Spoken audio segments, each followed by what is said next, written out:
भांडी करून सारं आयुष्य गेलं आणि पतिदेव म्हणतात जन्मभर काय केलं. धुणं भांडी करून सारं आयुष्य गेलं आणि पतिदेव म्हणतात जन्मभर काय केलं.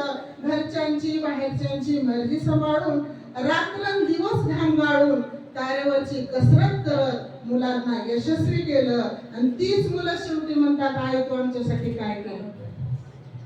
माहेरचं परकधन सासरच्याची निशुल्क सेवा. माहेरचं परकधन सासरच्याची निशुल्क सेवा.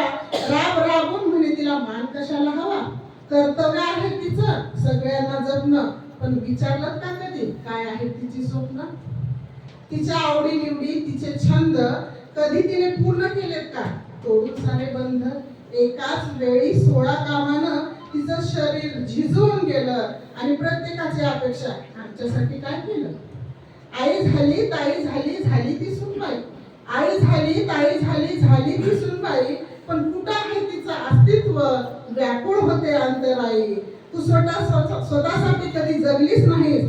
परंपरेचा पगडा आणि विचार करूनच जीवन गेलं. तरी सगळ्यांना वाटतं आमच्यासाठी काय केलं.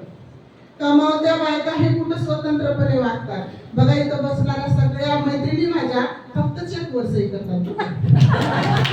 कमावत्या बायका हे कुठं स्वतंत्रपणे वागतात आणि व्यवहाराची गोष्ट आली की मॅडम यांना विचारते म्हणतात. कमावत्या बायका हे कुठं स्वतंत्रपणे वागतात आणि व्यवहाराची गोष्ट आली की यांना विचारते म्हणतात. मालकिनीचा मुलामा मोलकरणीचे हाल. बरोबर आहे ना. मालकिनीचा मुलामा आणि मोलकरणीचे हाल हीच परंपरा चालली आहे सालोसाल.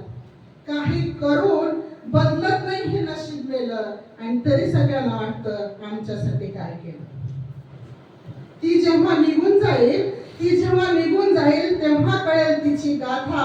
पुन्हा होईल पश्चाताप. हीच आहे स्त्रीव्यथा हीच आहे.